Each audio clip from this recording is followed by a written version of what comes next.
Marine Tondelier. Bonjour à Bonjour. tous les deux et merci beaucoup de votre invitation. En fait, c'est pas fini. Emmanuel Macron s'engage dans un nouveau cycle de consultation, toujours à la recherche d'un nouveau Premier ministre. Comment vaut vos nerfs ? Malheureusement, c'est pas vraiment le sujet. C'est-à-dire que mes nerfs sont un sujet et j'ai de toute manière décidé de rester calme parce que je vois pas trop à quoi ça servirait de s'énerver. Je pense qu'on a besoin de garder notre sérénité, notre lucidité, notre combativité, notre détermination. Mais moi, je suis surtout assez désespérée, profondément désespérée, même du spectacle que l'on offre aux Français. En fait, moi, j'ai honte, je suis écœurée, mais je suis comme eux, en fait, je pense. C'est que il y a 60 jours, on a été votés. Les Français se sont déplacés comme jamais ils s'étaient déplacés depuis les années 80 aux urnes parce qu'ils pensaient que ce bulletin-là, il avait un sens, qui pouvait empêcher Jordan Bardella d'aller à Matignon, certes, mais qui leur donnait de l'espoir aussi, qui pouvait incarner une rupture politique avec le macronisme, qui pouvait améliorer leur quotidien, qui pouvait préserver leur lendemain. Et le spectacle qui est offert depuis, on a un gouvernement démissionnaire depuis 51 jours. Depuis 51 jours dans ce pays, mais quand même, on expédie les affaires courantes, alors qu'il y a une urgence sociale, environnementale, démocratique. On expédie les affaires courantes par la volonté d'un seul homme, Emmanuel Macron, qui a décidé de ne pas rendre le pouvoir. C'est sa volonté, vous l'avez eu avant-hier au téléphone. Il veut vraiment, il veut pas le blocage, Emmanuel Macron. Je vous raconterai ce que vous voulez sur ce coup de téléphone, mais j'avais sur ce plateau même, il me semble, fait le parallèle avec mon fils au Monopoly Junior, qui, quand il refusait d'avouer qu'il avait perdu, qui réinventait des règles au fur et à mesure. Et on avait beaucoup parlé de cette image, mais plus j'y pense, qu'à un moment, je m'étais dit c'était un peu trop léger vu la situation, qui est grave. Mais c'est exactement ça. Sauf que mon fils, il a 5 ans, que mon fils, il comprend que c'est pas bien de le faire, et que surtout, mon fils, quand il fait semblant qu'il a gagné à la fin, c'est pas pour mettre en place des politiques macronistes qui vont créer de la précarité et de l'inaction climatique. Il y a une règle, puisque vous parlez de règles du jeu, il y a une règle à l'Assemblée nationale, c'est qu'il faut un minimum pour ne pas être censuré. Le tour de manège est terminé, et Emmanuel Macron est comme un enfant qui refuse de descendre du manège. Non mais alors, on va essayer comme s'il avait attrapé le pompon et qu'il repartait pour un tour. Mais on va essayer en fait. Il doit laisser gouverner au moins quelqu'un. Moi, j'ai un avis très précis sur la question sur laquelle on viendra. Mais quand bien même ça lui a pas Lucie Castet qui propose autre chose, je vous dis depuis le début, parce que les écologistes, les gens pensent qu'ils veulent de nous, je le prends pas personnellement, ils ont le droit, mais on a quand même le mérite de la cohérence et de la constance. Marine Tondelier. Sur ce plateau même, il y a 60 jours, 50 jours, 40 jours, je vous ai toujours dit la même chose. Il n'a pas de meilleure solution que Lucie Castet. Marine Tondelier, on va revenir sur les histoires de casting. On voit bien d'ailleurs que s'il avait une meilleure solution, il nous l'aurait donné depuis longtemps. Mais il a un comportement, c'est un embrouilleur. Qu'on comprenne bien. Oui, c'est quelqu'un qui prend une situation, mais c'est quelqu'un qui jette la confusion dans les situations desquelles il se mêle. Et en plus, il se mêle de la question, Marine Tondelier, c'est un embrouilleur. Vous parlez de 60 jours, 50 jours depuis la démission, plus de 50 jours depuis la démission du gouvernement Attal. Depuis 50 jours, là, depuis les derniers jours, on entend parler de consultation. Vous-même, vous avez parlé plusieurs fois au chef de l'État. La dernière fois, c'était avant-hier soir. Qu'est-ce que vous vous dites quand vous parlez avec le président de la République ? Déjà, il se passe quoi en coulisses ? On sait comment il considère les autres, les corps intermédiaires. On sait bien que depuis 7 ans, quand il consulte, c'est plus de la communication que de la consultation. Non, mais il vous écoute quand même. Il vous écoute, il vous dit des choses. Il n'a rien à dire. Nous, on dit des choses. Moi, je vais vous dire, j'ai fini par y aller parce que j'étais tellement agacée. Je me suis dit, au moins, ce que je dis sur la plateau télé, au moins que je lui dise à lui, on verra ce qu'il répond. Et il ne répond rien. Il ne sait pas quoi répondre. Il est dans les cordes. Il vous appelle avant-hier soir, il vous dit bon, j'ai besoin de vous parler, comme il a fait. Déjà, les journalistes depuis 14 heures me disent Macron vous a appelé, qu'en pensez-vous? On m'a pas appelé. Mais si, son entourage me dit que vous avez été contacté. Désolé, mais non. Mais êtes-vous sûr? Vérifiez votre téléphone. Je suis en réunion de bureau exécutif des Verts. Laissez-moi tranquille. Ce qui est sûr, je n'ai pas été appelé. On finit à 17h30 par me contacter en disant il vous donne rendez-vous à 18h30. C'est-à-dire que la presse est au courant 4 heures avant vous. C'est-à-dire que ces services de communication répandent 4 heures avant le bruit que vous allez être contacté. Tout ça est complètement aberrant. Ensuite, j'ai décidé de m'y rendre parce que je me dis, sinon ces consultations, quand je vois qu'il consulte, c'est quand même tous les responsables de la situation actuelle. Il consulte tous les responsables du problème, et Einstein a toujours dit qu'on ne pouvait pas attendre des gens qui avaient créé un problème la solution. C'était exactement pour l'instant ce à quoi reviennent ces consultations. Okay, vous l'avez au téléphone. Donc je me suis dit, au moins, allons-y, ce que j'allais lui dire sera dit, on verra ce qu'il répond, c'est-à-dire rien, et voilà. Mais il n'a rien à dire. Il teste des noms, parce que c'est un pervers. Vous voyez comment il se comporte. Il prend des noms dont il sait que ça ne marchera pas. Il les fait tourner. Attendez, parce que vous dites c'est un pervers, mais il y a l'hypothèse de la perversité. Il y a aussi peut-être simplement l'hypothèse de savoir si ces personnes réunissent ou non suffisamment de voix pour pouvoir gouverner. Ces services de communication qui ne sont pas autonomes et autogérés, c'est bien lui qui leur demande de faire ça, testent des noms. Pas auprès de politiques, auprès de journalistes. Tous les jours, quand on se réveille en ce moment, et là ce matin c'était Michel Barnier, on a un portrait politique de l'homme du jour, qui d'ailleurs mettait leurs têtes successivement les uns à côté des autres, c'est quand même toujours le même portrait robot. Enfin moi j'ai en tête la cérémonie des Jeux Olympiques, une certaine idée de la France, où on se voyait que ce pays il a évolué, que c'était moderne, c'est ça la France qu'on aime. Quand on regarde les portraits de premiers ministres successifs que Macron envisage, c'est quand même pas exactement représentatif. C'est quoi le problème? Ils se ressemblent tous dans les politiques qu'ils vont mener, dans la manière dont ils voient les choses. Ça va pas, c'est pas représentatif. C'est quoi? C'est le fait que ce soit des hommes blancs de plus de 50 ans qui vous dérangent de tout ce qu'on a déjà essayé et qui nous a conduit là. Enfin, tu vois, ça suffit. Donc, il y a ça. Mais à vous, il vous dit quoi? Attendez, quand vous dites qu'il teste des profils... Mais il me teste des noms qu'on sait déjà que ce sera pas eux. C'est-à-dire, il vous dit quoi? Xavier Bertrand. Et on sait à la fin qui décide. Elle s'appelle Marine Le Pen. C'est à lui que Macron a décidé que Emmanuel Macron a décidé de se soumettre, et c'est elle qui fait la pluie et le beau temps, parce qu'il a demandé à ses députés macronistes de bloquer la porte à tout ce qui viendrait de la gauche. Donc il préfère regarder du côté de l'extrême droite, de l'extrême droite, c'est-à-dire que les solutions qu'il propose, de Bernard Cazeneuve à Barnier ou qui vous voulez, c'est toujours la même chose. C'est une continuation du macronisme, là où les 3/4 des Français demandent une rupture politique. Et donc, il a décidé de ne pas changer. Et on sait pourquoi. On sait au service de qui il gouverne. Mais attendez, on sait où sont les intérêts. Vous dites qu'il se soumet, attendez, parce que c'est important, vous dites qu'il se soumet au RN. Il se soumet au RN? Écoutez, il fait une partie de qui est en ce moment avec Marine Le Pen, en disant, alors, est-ce que ça peut être lui? Non, je rabats mon truc. Et lui, non, je rabats mon truc. Enfin, mais depuis tout à l'heure, et peut-être d'ailleurs depuis 60 jours, vous semblez parfois, faire abstraction aussi d'une réalité qui, elle, est arithmétique. Il y a un certain nombre de députés et il n'y a personne pour l'instant, pas de solution. De rien du tout. Je suis sur la logique institutionnelle. Et quand on est dans des moments de crise extrêmement graves, c'est ça qu'il faut regarder. Vous demandez une vraie cohabitation. Or, la cohabitation jusqu'à présent, c'était quand il y avait une majorité absolue. Oui, c'est pas votre cas. Le NFP n'a pas eu la majorité Emmanuel absolue. Macron nous dit ce sera une forme de cohabitation. Mais c'est quoi une forme de cohabitation? C'est du en même temps. C'est ce qu'on fait depuis 7 ans. Donc c'est qu'on continue. Quand il décide tout seul, on lui a rien demandé, de poser une question aux Français, voulez-vous une cohabitation, oui ou non? Les Français, ils ont répondu oui. Ils n'ont pas répondu, on va continuer le macronisme. Ils n'ont pas répondu ça. C'est pas l'analyse que tout le monde fait. Il y a beaucoup de gens qui disent ils ont répondu qu'une seule chose, c'est au deuxième tour, pas de Rassemblement National. De ne pas, oui, en tout cas, c'est plutôt avec elle qui discute en ce moment et c'est plutôt elle qui fait l'appui le bon temps. Et ça veut dire quoi? Vous êtes devenus les dindons de la farce au NFP? Je veux dire qu'en fait, j'en ai marre de l'hypocrisie, des alibis et des faux semblants. Emmanuel Macron, il est président de la République. On lui demande pas de prendre tout le monde, de faire ses consultations. C'est pas ça qu'il lui est demandé. Il doit nommer un Premier ministre issu du nouveau Front populaire. On lui a fait une proposition, il n'en veut pas, mais qui nous propose quelqu'un d'autre. Mais pas Bernard Cazeneuve, qui n'est même pas membre d'aucun des partis du nouveau Front populaire et qui ne l'a jamais soutenu, ni de près, ni de loin. Ça n'a pas de sens. Donc, ce qu'il fait, c'est qu'il nous dit à chaque fois « Ah, mais Lucie Castet, nanana, il y aura la censure. Les députés de mon ex-majorité présidentielle ne veulent pas... la censureront. » Mais attendez, il n'est pas extérieur à cette situation.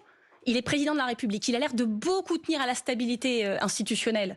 Et qu'il nous montre qu'il s'y sévère, qu'il nomme qui il doit nommer et qu'il aille ensuite dire à ses députés, au nom de la stabilité institutionnelle, laissez-la travailler. Bon, on va essayer de on lui demande juste son avis. Vous pouvez quand même il doit nous laisser travailler. Nous y coller. Marine il doit nous laisser nous y coller. Vous voyez bien si on n'arrive pas, ce sera notre problème et notre responsabilité. Mais je vais vous dire, les Français, ce qui se passe est grave. On est en tournant de l'histoire. Vraiment. Enfin, je veux que tout le monde se rende compte que si ça se passait dans un pays autre part en Europe, on serait très inquiet. Je veux que chacun se rende compte que ça peut basculer très vite.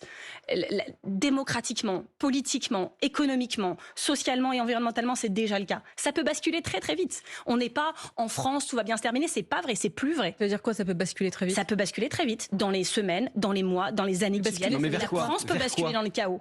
Et donc, on a un président de la République qui s'accroche, qui fait partie du problème et qui se présente comme la solution, qui surjoue un rôle que la Constitution ne lui donne pas et qui en fait fait de l'obstruction. Il fait son Gaulois réfractaire. C'est ça, c'est son mot, c'est lui qui dit les Français sont des Gaulois réfractaires. C'est lui en ce moment le président. Marine Tondelier, depuis 10 minutes maintenant. Il veut empêcher de gouverner. Et c'est extrêmement grave. Marine Tondelier, depuis 10 minutes maintenant, vous êtes très sévère avec Emmanuel Macron. L'exaspération des Français, elle est effectivement dirigée, nous disent les instituts de sondage, vers Emmanuel Macron, mais aussi vers l'ensemble de la classe politique. 51% des Français veulent quand même sa démission. Vers l'ensemble aussi de la classe politique. Non, mais parce que ça pose la question de la responsabilité. Il a sûrement une responsabilité éminente du fait de sa position. Est-ce que les autres, l'ensemble de la classe politique, compte tenu de cette situation inédite que nous vivons, n'ont pas eux aussi une responsabilité, votre responsabilité? Et vous me dites ça comme si c'était une découverte. Je vous l'ai dit en première réponse. Je vous ai dit que j'étais désolée envers les Français du spectacle qui leur était donné. Je ne m'en sens pas personnellement responsable parce que je pense sincèrement que tout ce que j'avais à faire depuis le début, je l'ai fait. Mais la responsabilité collective, alors. Expliquer à la moitié de son gouvernement, Emmanuel Macron, de son gouvernement démissionnaire, ce que ça voulait dire un front républicain. C'est pour ça que je suis agacée ce matin. Parce que le front républicain, dans les feuilles politiques majeures des dernières années, il y a ce front républicain de juin-juillet. Ça voulait dire quelque chose. J'ai l'impression que si on cherche quelqu'un qui... quelque chose qui a rassemblé l'arc... de vous parler là maintenant. Attendez, si on cherche quelque chose qui a rassemblé l'arc politique, il y avait ça. C'est le fait politique majeur. Et aujourd'hui, Macron, qu'est-ce qu'il fait? C'est pour ça que j'étais fâchée dans le rendez-vous. Et c'est un truc dont j'ai beaucoup parlé avec lui. Et je n'ai pas compris sa réponse. Enfin, il était assez mal à l'aise. Et il a raison d'être mal à l'aise vu ce qu'il est en train de faire. C'est que sa solution politique devrait être délimitée par l'arc républicain. Et aujourd'hui, les noms qu'on nous envoie, la moitié viennent du parti Les Républicains. Parti Les Républicains qui porte très mal son nom, qui l'usurpe, puisque c'est un parti qui a refusé de participer au Front républicain. Mais l'un des profils évoqués, qui a dit que c'était plus grave la gauche que l'extrême droite. Plus Marine sous l'œil bienveillant du Rassemblement national. Pardon. Bah oui, mais l'un des profils évoqués, vous le connaissez bien, c'est celui de Xavier Bertrand sur la question du Front républicain. Lui, il est impeccable. À chaque fois qu'il a fallu le faire, je l'ai dit sur ce plateau à l'époque. Mais pourquoi il est plus évoqué? Parce que Marine Le Pen a dit à Emmanuel Macron qu'elle n'en voulait pas. Alors vous auriez pu, vous n'auriez pas censuré un gouvernement Xavier Bertrand. Mais bien sûr que si. Enfin, écoutez. Alors c'est pas. Non, mais vous, attendez. Moi, je veux qu'on soit clair avec les gens. Vous nous dites, il faut être responsable, etc. J'ai pas de problème. On cherchera des solutions, on sera du côté des solutions. Mais vous pensez qu'on va aller expliquer aux électeurs du NFP qu'on a été responsable pour 2, pour 3, pour 4, et donc ils vont avoir un gouvernement de droite qui va continuer des politiques macronistes sur le plan social, environnemental. Xavier Bertrand, moi, je suis dans son opposition au Conseil régional. Je suis une écologiste. Je ne peux pas dire que ça va être un bon Premier ministre pour l'environnement. Je ne peux pas dire que ça va être un bon Premier ministre pour les précaires. Vous travaillez avec lui au niveau de la région. Oui, pour le bassin minier du Pas-de-Calais. Oui, voilà. Mais attendez, je ne vais pas expliquer à nos électeurs. Nous avons été responsables. Donc vous avez un gouvernement de droite qui va continuer le macronisme, en gros, le en même temps. Mais en plus, vous devez nous remercier. Parce qu'on a fait notre job, on a trouvé une solution. Enfin, ça n'est pas possible. Mais qu'est-ce que vous dites aux Français là, qui nous écoutent, qui se disent mais en fait, elle est totalement sectaire. Vous avez été capable de parler entre vous pour le Front républicain, pour vous faire élire. Non, mais si vous voulez qu'on parle de la crise démocratique, c'est impossible. Oui, mais si on veut parler de la crise démocratique, on en parle en entier. Et les médias ont aussi une responsabilité. Les politiques aussi, tout le monde. On est dans une nasse inédite.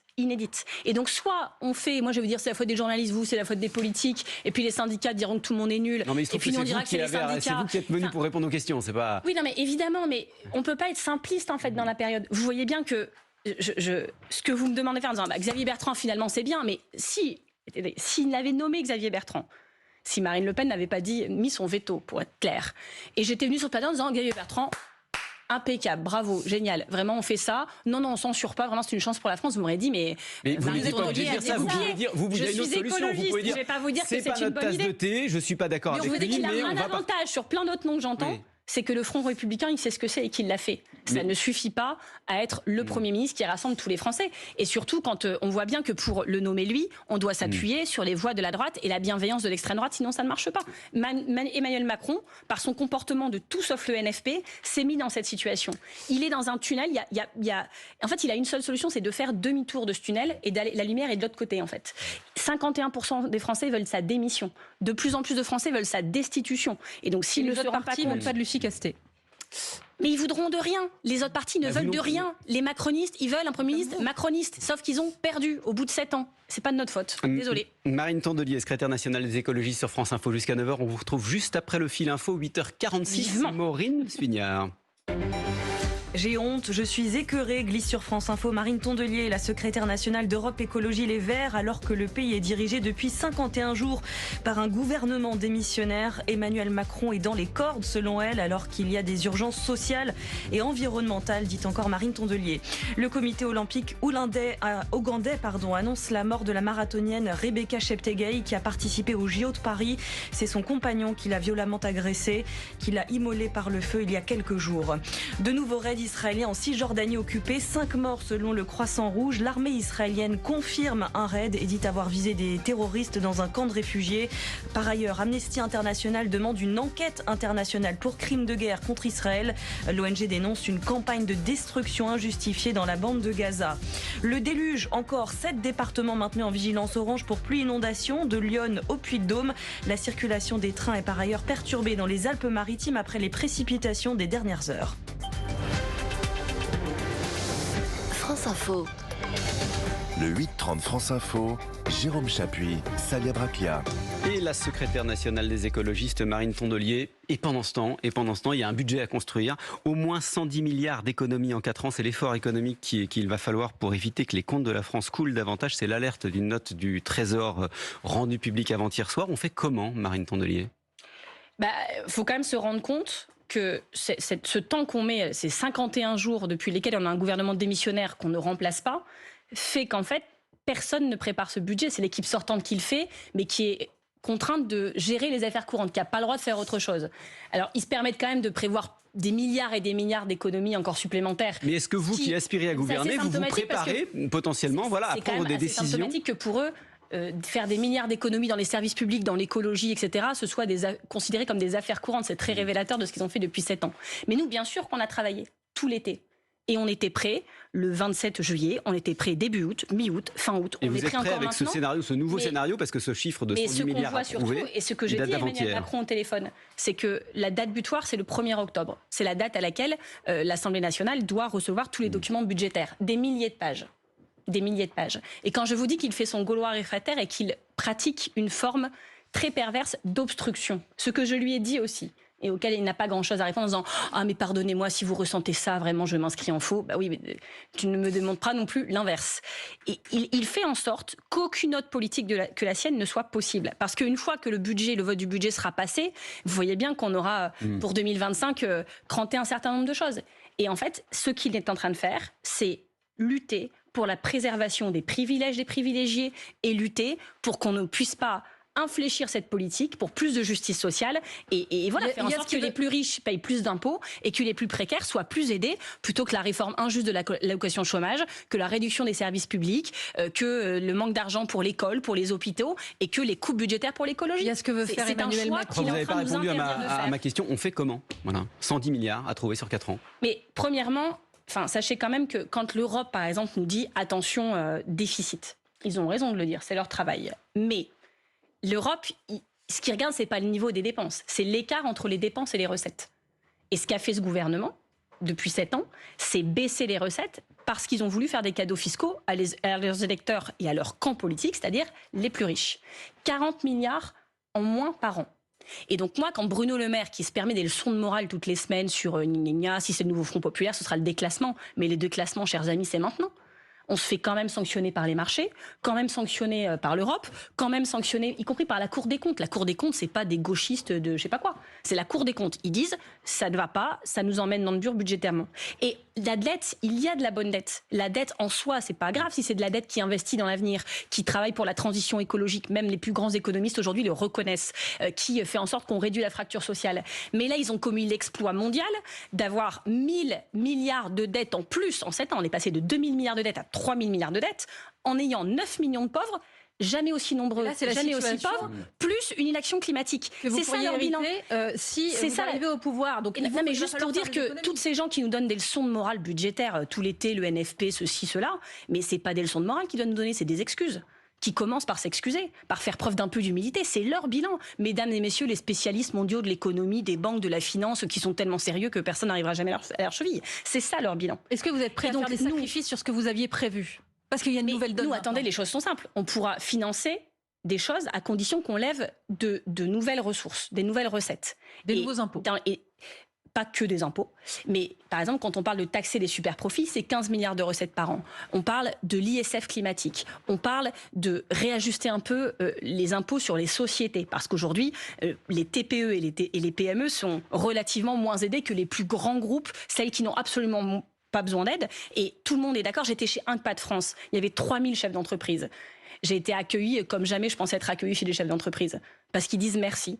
Ils vous disent des choses justes, qu'il faut aider tout le monde, mais que ce soit juste, que des grands groupes à qui on donne des milliards sans aucune conditionnalité, ni de maintenir l'emploi en France, ni de faire attention à l'environnement, ni de payer ses impôts pour payer les services publics. Enfin, ça leur paraît la base à plein de chefs d'entreprise. Donc il faut revoir la fiscalité, mais il y a un autre sujet qui justement est au cœur des négociations avec le président de la République, c'est la réforme des retraites. Oui. Au NFP, vous êtes toujours pour l'abrogation de la réforme. Évidemment. Mais c'est un enjeu à 15-20 milliards d'euros. Et là encore, la situation économique de la France vous rattrape. Oui, mais en fait, je ne pense pas que les Français, les syndicats, les partis politiques de gauche soient plus bêtes que le gouvernement. C'est-à-dire qu'on est des gens sérieux, qu'on a travaillé, qu'on propose, oui, c'est d'abroger cette réforme immédiatement. Et s'ils nous nomment, c'est fait le lendemain.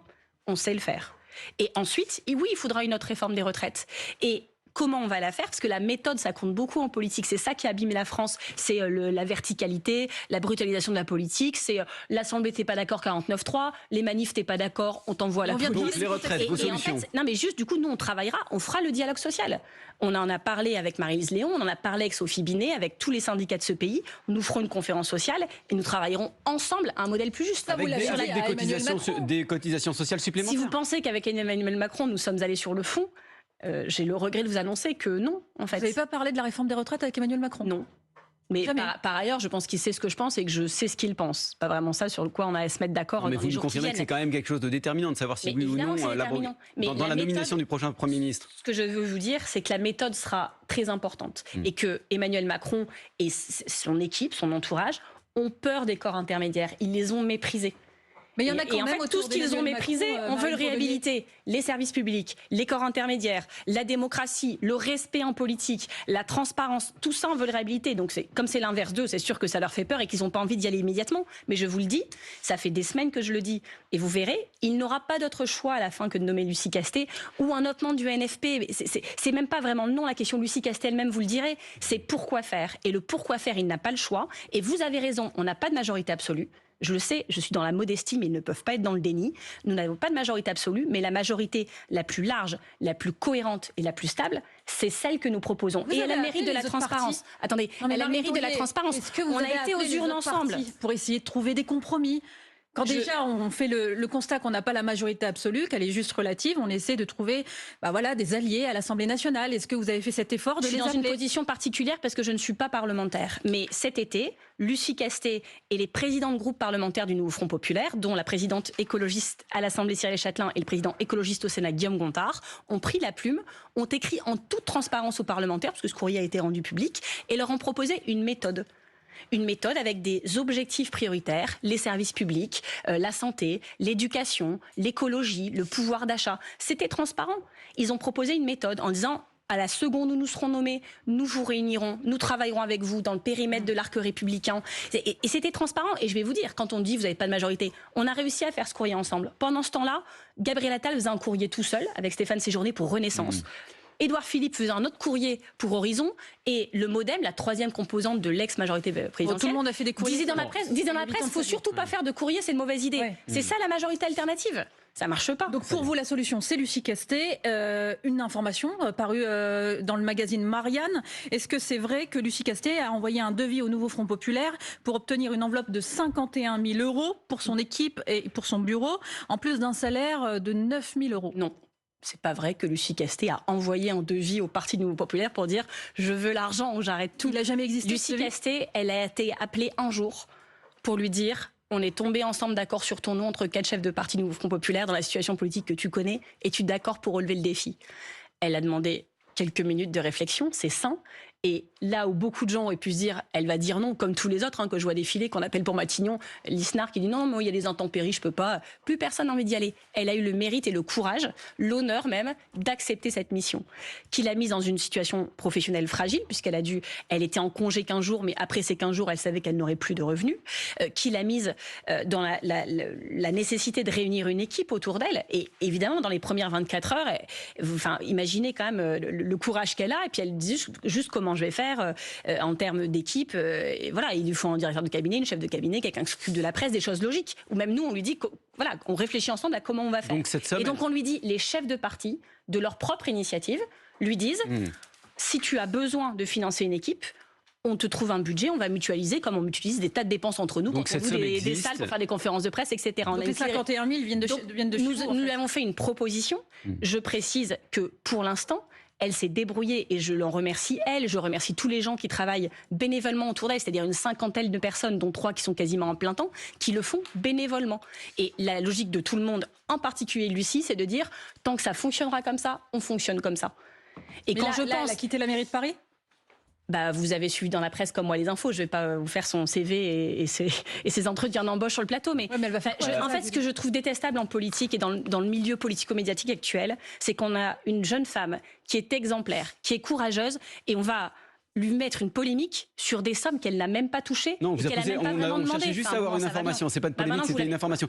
Au moins, c'est clarifié, on peut passer à autre chose. Vous avez parlé de chaos tout à l'heure, Marine Tondelier. Est-ce que chaos et manifestation pour appeler, pour certains en tout cas, à la destitution du président de la République après-demain, notamment à l'appel de la France insoumise? Non, mais c'est une question. C'est une question. Est-ce que voilà, faire pression, notamment sur le président de la République dans la rue aujourd'hui, c'est approprié compte tenu de la situation? Il y a un seul problème aujourd'hui, c'est l'entêtement du président de la République. Et donc, on ne peut pas reprocher aux Françaises et aux Français, d'où qu'ils viennent politiquement, quelle que soit leur manière de le manifester, de vouloir faire quelque chose. Certains vont dire, moi je signe une pétition pour sa destitution. D'autres vont vouloir dire, moi je manifeste. Trois vont dire, moi je reste devant ma télé et j'attends qu'il se débrouille. Chaque réaction est légitime. Vous y serez à la manif? Plutôt dans le Nord, parce que c'est la braderie de rentrer des Limbomont le dimanche et que je serai chez moi. Marine Tondelier, secrétaire nationale des écologistes, invitée de France Info ce matin. Je vous laisse en compagnie de Salia Braclia, le programme des informés dans 5 minutes. Le Rassemblement national est-il devenu le véritable arbitre dans le choix du Premier ministre? Emmanuel Macron, Marine Le Pen se sont parlé. Pas question pour elle d'accepter un gouvernement Cazeneuve ou Bertrand ou Lucie Castet. Alors, qui pourrait échapper à la censure du Rassemblement national? On en parle dans un instant avec Renaud Dely et ses informés. A tout de suite sur France Info.